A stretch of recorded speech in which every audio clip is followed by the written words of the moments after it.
Hello friends, you are most welcome on my YouTube channel try math. अगर आप competitive exams की preparation करने जा रहे हो और आपने अपने लिए कोई गोल सेट कर लिया है तो first of all congratulations to all of you, क्योंकि अब आप अपनी लाइफ की एक नई जर्नी स्टार्ट करने जा रहे हो। लेकिन कॉम्पिटिटिव एग्जाम्स में सबसे कॉम्प्लिकेटेड जो टॉपिक होता है, सबसे कॉम्प्लिकेटेड जो पार्ट होता है वो होता है मैथ्स, और बहुत सारे स्टूडेंट्स को इसमें प्रॉब्लम होती है। तो धीरे धीरे करके हम मैथ्स के एक एक टॉपिक लेंगे और उनको समझेंगे। लेकिन स्टार्टिंग में सबसे पहले आपको पता होना चाहिए कि आपको क्या क्या पढ़ना है, यानी मैथ्स में किन किन टॉपिक्स को लेकर, किन किन चैप्टर्स को लेकर आपको अपनी प्रिपरेशन स्टार्ट करनी है। तो इस वीडियो में हम मैथ्स का सिलेबस डिस्कस करेंगे, जो कि ऑलमोस्ट हर तरीके के कॉम्पिटिटिव एग्जाम्स के लिए है, चाहे फिर वो एसएससी हो, बैंक हो, रेलवे हो, फॉरेस्ट सर्विसेज हो, आप सीटेट का एग्जाम दे रहे हो, बीएड का एग्जाम दे रहे हो, या फिर कोई और एग्जाम दे रहे हो। तो चलिए, क्या है मैथ्स का सिलेबस, जानने के लिए इस वीडियो को स्टार्ट करते हैं। तो देखिए, सबसे पहला जो टॉपिक आता है वो आता है सिंप्लीफिकेशन, यानी इसमें आपको कुछ नंबर्स दिए होते हैं, उनको आपको सिंप्लीफाई करके एक आंसर बताना होता है। एग्जाम्पल, 480 का 25% प्लस उसमें अगर हम कोई वैल्यू ऐड करें तो क्या आएगा उसका आंसर। इस तरह के क्वेश्चंस होते हैं और इसमें फास्ट कैलकुलेशन चाहिए होती है ट्रिक्स के बेसिस पर। उसके रिलेटेड भी वीडियोस हम बनाएंगे, लेकिन उसके लिए आपको इस चैनल को सब्सक्राइब करना पड़ेगा और साथ ही साथ प्रेस करना पड़ेगा बेल आइकन। उसके बाद जो नेक्स्ट टॉपिक स्टार्ट होता है आपके मैथ्स सिलेबस में वो है इंडिसेस आंसर्स, यानी घातांक एवं करनी। आपने 10th तक पढ़ा होगा, 1 की घात 2, 3 की घात 5 एटसेट्रा।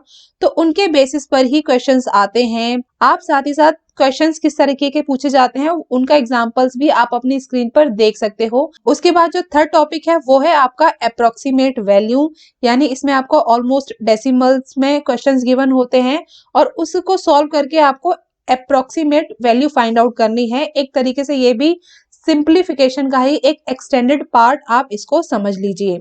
उसके बाद आता है इक्वालिटी ऑफ इक्वेशन। इस तरीके के जो क्वेश्चंस हैं वो हर एग्जाम में नहीं पूछे जाते हैं, किसी किसी में पूछे जाते हैं और उनकी जो क्वांटिटी होती है वो भी बहुत कम होती है। इसमें आपको कम से कम 5 ऑप्शंस मिलेंगे और 5 में से 4 सही होंगे और एक गलत होगा। तो जो गलत होगा वही आपका आंसर होगा। उसके बाद आता है आपका एलसीएम एंड एचसीएफ। आपने क्लास 10th में एचसीएफ और एलसीएम के बारे में पढ़ा होगा, लेकिन वहां पर जो क्वेश्चन थे बहुत ही लिमिटेड थे, ज्यादा एक्सटेंडेड क्वेश्चंस नहीं थे। अब एलसीएम और एचसीएफ के बेस पर जो क्वेश्चंस हैं वो बहुत सारे बनते हैं और लगभग हर एग्जाम में इससे रिलेटेड क्वेश्चंस आते हैं। तो ये वाला चैप्टर आपके लिए मोस्ट मोस्ट मोस्ट इम्पोर्टेंट है, और जो इसके स्पेसिमेन है, यानी जो क्वेश्चन है वो किस तरीके के पूछे जा सकते हैं वो आप अपनी स्क्रीन पर देख सकते हो। उसके बाद है नंबर सिस्टम। नंबर सिस्टम मतलब जो डिफरेंट डिफरेंट नंबर्स होते हैं, रियल नंबर्स हो गए, रेशनल नंबर्स हो गई, इरेशनल नंबर्स हो गए, पूर्ण संख्याएं, पूर्णांक संख्याएं, प्राकृत संख्याएं, इन सब के बेसिस पर क्वेश्चंस पूछे जाते हैं और आपको आंसर देने होते हैं। यहाँ पर मैं एक बात बता दूं कि बहुत सारे स्टूडेंट्स के माइंड में क्वेश्चन आ रहा होगा कि जो मैथ्स का सिलेबस है वो कौन सी क्लास तक के लेवल का होता है, 12th तक या फिर 10th तक। देखिए, मोस्ट ऑफ द एग्जाम्स में जो लेवल होता है वो 10th तक का होता है, यानी जो आपने 10th तक मैथ पढ़ी है उसके बेसिस पर ही क्वेश्चन आएंगे। लेकिन जो पैटर्न होता है वो डिफरेंट होता है, उसके लिए आपको अलग से प्रैक्टिस करनी ही पड़ेगी। कुछ एग्जाम्स ऐसे होते हैं, जैसे एसएससी, अगर ग्रेजुएशन लेवल का एग्जाम आप दे रहे हो या फिर यूपीएससी का दे रहे हो, तो फिर जो क्वेश्चंस का पैटर्न होता है वो 12th तक के सिलेबस से भी पूछा जा सकता है। तो ये डिपेंड करता है कि आप कौन सा एग्जाम देने की प्रिपरेशन कर रहे हो, तो एक बार उससे रिलेटेड भी आप अपना मैच कर लीजिएगा। उसके बाद जो हमारा 7 चैप्टर या फिर कहे हम 7 टॉपिक स्टार्ट होता है वो है परसेंटेज। आपने 6 और 7 से परसेंटेज निकालना स्टार्ट कर दिया होगा, तो उसी के बेसिस पर ही ये क्वेश्चन पूछे जाते हैं। उसके बाद है प्रॉफिट लॉस एंड डिस्काउंट, यानी जब हम कभी ट्रेड करते हैं, कोई सामान खरीदते हैं या बेचते हैं, तो कितना प्रॉफिट हुआ, कितना लॉस हुआ, या कितने की हमें छूट मिली, इन सब के बेसिस पर क्वेश्चंस आते हैं। और इसके बेस पर जो प्रॉब्लम्स होती हैं आपको अपनी रियल लाइफ में भी फेस करने को आई होप मिलती होंगी।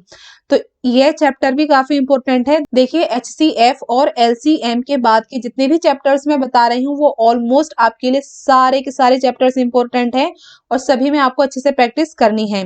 उसके बाद है सिंपल इंटरेस्ट। सिंपल इंटरेस्ट मतलब आपने किसी को पैसा दिया या फिर किसी से पैसा लिया, तो कुछ समय बाद एक पर्टिकुलर रेट ऑफ इंटरेस्ट से कितना ब्याज हो जाएगा एटसेट्रा, इसके बेसिस पर क्वेश्चन पूछे जाते हैं और इनके रूल्स होते हैं, फॉर्मूलाज होते हैं, ट्रिक्स होते हैं। जो कि जब आप इस चैप्टर को करोगे तब आपको जानने के लिए मिलेंगी। उसके बाद जो 10th टॉपिक है वो है कंपाउंड इंटरेस्ट यानी चक्रवृद्धि ब्याज। इसमें क्या होता है, जो पैसा आपने उधार लिया है उस पर जो ब्याज है उस ब्याज पर ही ब्याज लगता है, तो इसको बोलते हैं कंपाउंड इंटरेस्ट। और इसके बेसिस पर क्वेश्चंस कई बार बहुत कॉम्प्लिकेटेड हो जाते हैं, लेकिन रूल्स होते हैं, इसके फॉर्मूलाज होते हैं, उनके बेसिस पर आप प्रैक्टिस करोगे तो क्वेश्चन आराम से हो जाएंगे। और ये सारे क्वेश्चंस ऑलमोस्ट हर एग्जाम में आपको 1 या 2 मिल जाएंगे। उसके बाद 11th टॉपिक है रेशो एंड प्रोपोर्शन। इसमें रेशो के बेसिस पर क्वेश्चन पूछे जाते हैं, यानी अनुपात के बराबर। जैसे x रेशो y है इक्वल टू 15, तो आपको x की वैल्यू y की वैल्यू फाइंड आउट करनी पड़ेगी। इस तरीके के क्वेश्चंस होते हैं और कई सारे पैटर्न के ऊपर ये क्वेश्चंस इसमें बने होते हैं। उसके बाद आते हैं पार्टनरशिप। अगर आपने 12th क्लास कॉमर्स स्ट्रीम से की है तो आपको इस चैप्टर में कुछ भी करने की जरूरत नहीं है, आपको ऑटोमेटिकली ये चैप्टर ऑलरेडी आता है। लेकिन अगर आप कॉमर्स स्ट्रीम से नहीं हो तो आपको ये चैप्टर करने की जरूरत पड़ेगी। हार्ड नहीं है, बहुत ही इजी है, आप 1 या 2 क्लासेस लेकर इस चैप्टर को आसानी से समझ सकते हो। उसके बाद आता है आपका मिक्सचर। मिक्सचर मतलब 1 लीटर दूध में आधा लीटर पानी मिला दिया, उसके बाद फिर हमने आधा लीटर दूध मिला दिया, तो इस तरीके के कॉम्बिनेशन के बेसिस पर क्वेश्चन पूछे जाते हैं जो कि आप इजीली कर लोगे। उसके बाद आता है मिक्स्ड प्रपोर्शन यानी मिश्र समानुपात। इसमें इस तरीके के क्वेश्चन पूछे जाते हैं कि 10 पुरुष और 15 महिलाएं 6 दिनों में काम को कर सकती हैं और एक आदमी उसी काम को 100 दिनों में पूरा करता है, तो एक महिला उसी काम को पूरा करने में कितने दिन लेगी। इस तरह के क्वेश्चंस इसमें पूछे जाते हैं। उसके बाद आता है प्रॉब्लम ऑन एजेस। अब इस तरह के क्वेश्चंस आपने 10th क्लास में किए होंगे अच्छे से, और वैसे ही क्वेश्चन ऑलमोस्ट एग्जाम में पूछे जाते हैं, लेकिन ट्रिक के बेस पर आपको उसका आंसर देना होता है। उसके बाद है आपका टाइम एंड वर्क, समय और काम। इसमें काम से रिलेटेड क्वेश्चंस होते हैं और इसके लिए भी शॉर्ट ट्रिक्स होती हैं जो कि आप आने वाली वीडियोस में सीखोगे। क्वेश्चन किस तरह के पूछे जाते हैं वो आप अपनी स्क्रीन पर देख सकते हो। उसके बाद जो 17 टॉपिक है वो है पाइप्स एंड सिस्टर्न यानी नल एवं टंकी। अब इसमें जो गिवन होता है वो इस तरीके के क्वेश्चंस पूछे जाते हैं कि एक नल इतनी स्पीड से पानी भरता है, फिर दूसरा नल किसी दूसरी स्पीड से उस टंकी को खाली कर रहा है, तो टंकी को भरने में या फिर खाली करने में कितना समय लगेगा। तो अलग अलग पैटर्न से रिलेटेड इसमें क्वेश्चंस गिवन होते हैं। उसके बाद है एवरेज। एवरेज से रिलेटेड भी कई सारे क्वेश्चंस आपने किए होंगे, आपके पास मैथमेटिक्स में भी होगा, आपके पास इकोनॉमिक्स में भी होगा, यानी स्टैटिस्टिक्स में भी आपने पढ़ा होगा अगर आपने 11th और 12th में इकोनॉमिक्स ली होगी। तो ऑलमोस्ट उसी तरह के क्वेश्चंस इसमें पूछे जाते हैं, लेकिन ऑब्वियसली इसका जो मेथड होगा वो भी ट्रिक्स की हेल्प से होगा। उसके बाद स्टार्ट होता है आपका next topic time and distance. इसमें एक पर्टिकुलर टाइम में कितनी डिस्टेंस आप पूरी कर सकते हो उसके बेसिस पर क्वेश्चंस पूछे जाते हैं। फिर आता है प्रॉब्लम बेस्ड ऑन ट्रेन्स। इसमें अलग अलग ट्रेन की स्पीड दी होगी, उनके बीच में रेशो गिवन होगा और फिर उसके अकॉर्डिंग आपको अलग अलग आंसर फाइंड आउट करने पड़ेंगे। उसके बाद स्टार्ट होता है आपका बोर्ड्स एंड स्ट्रीम। अब इसमें बोर्ड्स एंड स्ट्रीम से रिलेटेड क्वेश्चंस पूछे जाते हैं और इस तरह के क्वेश्चंस आपने क्लास 10th में भी किए होंगे, लेकिन वहां पर आपको बहुत टफ लगे होंगे क्वेश्चंस। लेकिन जब आप यहाँ पर इनको ट्रिक्स की हेल्प से करोगे तो यही क्वेश्चंस आपको इजी लगेंगे। फिर आ जाता है आपका area, surface area and volume, यानी क्षेत्रफल हो गए, पृष्ठीय क्षेत्रफल हो गया, आयतन हो गया। इसके बेस पर क्वेश्चंस आएंगे और ये जो क्वेश्चंस है ये एसएससी में बहुत ज्यादा पूछे जाते हैं, चाहे वो ट्रिग्नोमेट्री हो, चाहे वो मेंसुरेशन हो, एटसेट्रा। इसके अलावा जो एग्जाम्स है उसमें भी इस तरह के क्वेश्चंस आते हैं और इनमें क्वेश्चंस करने का सबसे बेस्ट तरीका ये है कि आपको सबके फॉर्मूलाज याद होने चाहिए और उन्हीं फॉर्मूलाज के बेसिस पर आप क्वेश्चंस सॉल्व कर सकते हो। उसके बाद आता है नंबर सीरीज। अब नंबर सीरीज में आपको क्या है, एक पैटर्न दिया होगा नंबर्स का, उस पैटर्न को आपको पहचानना है और उसके अकॉर्डिंग आपको क्वेश्चन का आंसर देना है। फिर आता है परम्यूटेशन एंड कॉम्बिनेशन। ये क्लास 11th का टॉपिक है, तो अगर आपने क्लास 11th में मैथ्स नहीं पढ़ा है तो आपके लिए बिल्कुल नया टॉपिक है ये, लेकिन क्लास 11th में बहुत ही ज्यादा डिटेल में गिवन है। यहाँ पर आपको थोड़ा बहुत ही पढ़ना पड़ेगा और 1-2 फॉर्मूला के बेसिस पर आप इस चैप्टर में से जो क्वेश्चंस पूछे जाएंगे उसके आंसर्स इजीली दे सकते हो। एग्जांपल आप अपनी स्क्रीन पर देख सकते हो। उसके बाद जो टॉपिक है वो है प्रोबेबिलिटी। अब ये जो प्रोबेबिलिटी वाला चैप्टर है ये कई बार क्वेश्चन इसमें से पूछे जाते हैं और कई बार पूछे नहीं भी जाते, लेकिन ऐसा नहीं है कि आपको चैप्टर छोड़ना है, बहुत ईजी है। आप 1 या 2 क्लासेस में इस चैप्टर को आराम से कर सकते हैं और इसमें ज्यादा प्रैक्टिस की भी जरूरत नहीं होती है। और प्रोबेबिलिटी से रिलेटेड जो वीडियोज हैं वो ऑलरेडी अपलोड की जा चुकी हैं, आप वहां से चेकआउट कर सकते हो।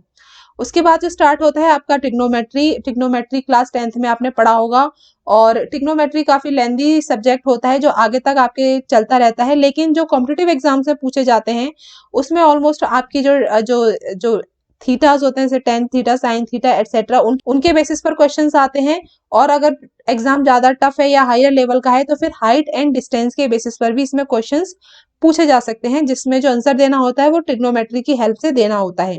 उसके बाद आता है आपका लीनियर एंड क्वाड्रेटिक इक्वेशन, ये आपने 10th में पढ़ा होगा। और उसके बाद है प्रोग्रेशन और ग्राफ। ये चैप्टर इतने इंपॉर्टेंट नहीं है कि हर किसी एग्जाम में इसमें से क्वेश्चन पूछा जाएगा। डिपेंड करता है कि जो आप एग्जाम देने जा रहे हो वो किस लेवल का है, किस फील्ड से रिलेटेड है, उसी के अकॉर्डिंग ये क्वेश्चंस पूछे जाते हैं। लेकिन ये सारे जो चैप्टर्स हैं ये इतने कॉम्प्लिकेटेड नहीं है, आप इजीली इनको कर लोगे।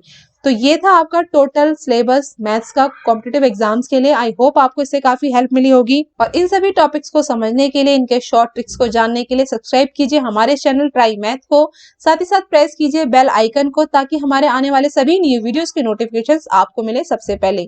इसके अलावा और स्टडी मटेरियल के लिए या फिर पीडीएफ फाइल के लिए आप विजिट कर सकते हैं हमारी वेबसाइट www.commercesuper.com, जहां पर आपको अपनी स्टडी से रिलेटेड कई सारे टॉपिक्स मिलेंगे। तो मिलते हैं नेक्स्ट वीडियो में, तब तक के लिए थैंक यू।